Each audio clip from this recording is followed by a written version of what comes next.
Alright, what's up guys? In this video, obviously, we're going to be talking about Novak Djokovic. I just want to start the video off by being honest, upfront, and everything with you guys. I clearly am no professional in this topic or anything like that.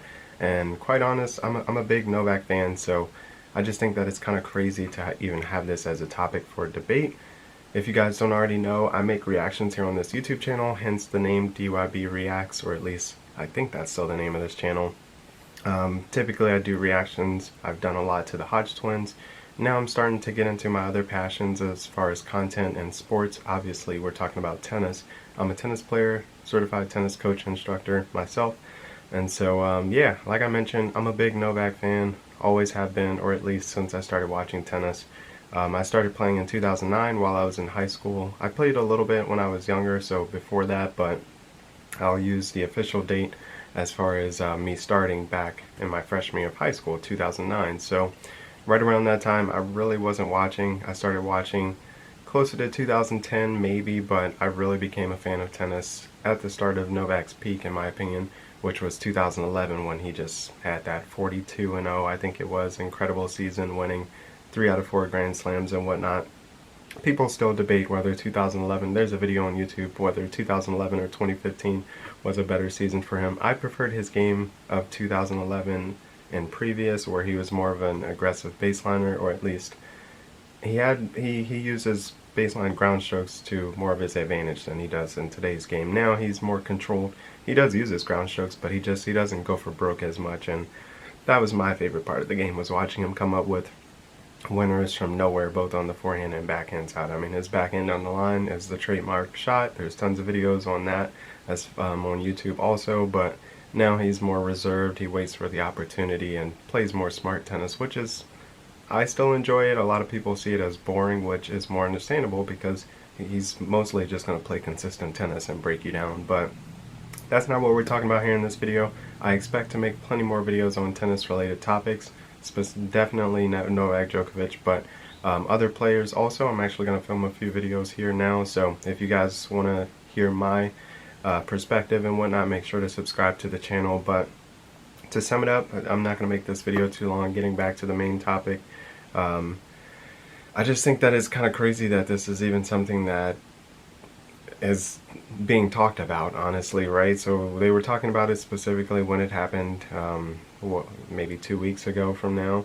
I can't remember which match it was, and I wanted to have some nice specs for you guys as far as when Roger had injuries and Rafa, but the main point that I'm trying to make is that we all have to take into consideration that this is a professional sport that these guys are playing. These guys are professional athletes, and injuries do happen. So no, I do not think Novak Djokovic is faking his injuries.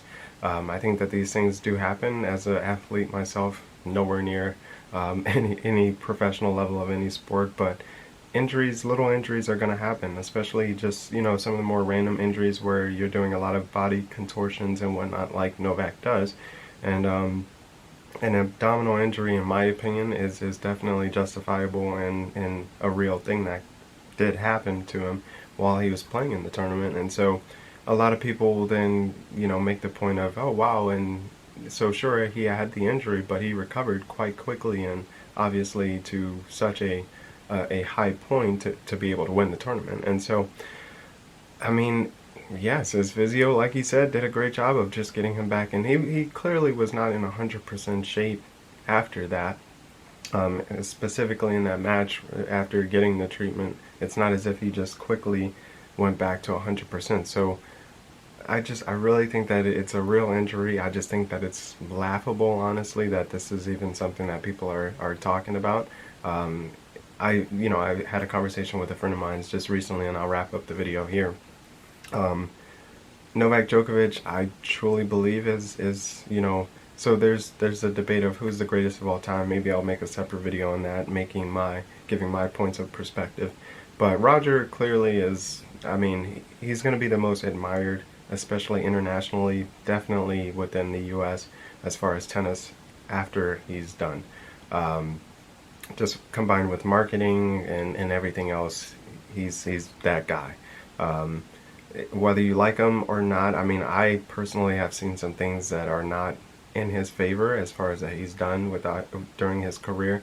that will make you think like, oh, maybe he's not the best. And I, of course, have not met any of these guys in person, don't know them or anything like that, so I can't really, my opinion is just my opinion, but you know, the way they handle the umpires and all that kind of stuff, not even talking about Rogers, the beginning of his career when he was younger and broke rackets and all that kind of stuff, just some of the things, the way his perspective and all that kind of stuff, you may say, okay, maybe he isn't all the way the most, you know, the person you should inspire to, or aspire to be like.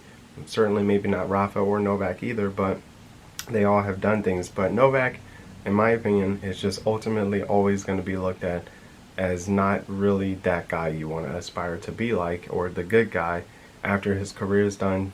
Unfortunately, just based on some of the things he's done in his career, the 2020 U.S. Open incident certainly will not help him. I just really wish he had just slapped the ball high up into the stadium where no one was sitting, and then that just wouldn't have been something that happened, but these things do happen, and so it's unfortunate. I'm going to wrap up the video here because I just wanted to talk about whether he's faking injuries, which in my opinion, ultimately going forward, no, he's not faking injuries. He's hopefully not, well, I don't believe he's doing anything, any enhancements or whatever to have such a great career. I just think that this guy is an exceptional athlete and he's capitalizing on it. So let me know what you guys think. Hopefully some people do watch this video. My channel is still kind of small. If you guys do, if someone does make it up to this point in the video, leave some comments down below on your thoughts and opinions on this. Like I mentioned, I watched tennis. I didn't really watch the match, any of his matches at the Australian Open all the way through because of the time difference, me being here in the States and having a work schedule, but I'm a big fan. And I expect to now start giving my opinion. So let me know what you guys think. Leave a like if you enjoyed and if you agree, and if you're a Novak fan. If you're not, still leave a like. I'd appreciate it. And I'll see you guys in the next video. Thanks for watching.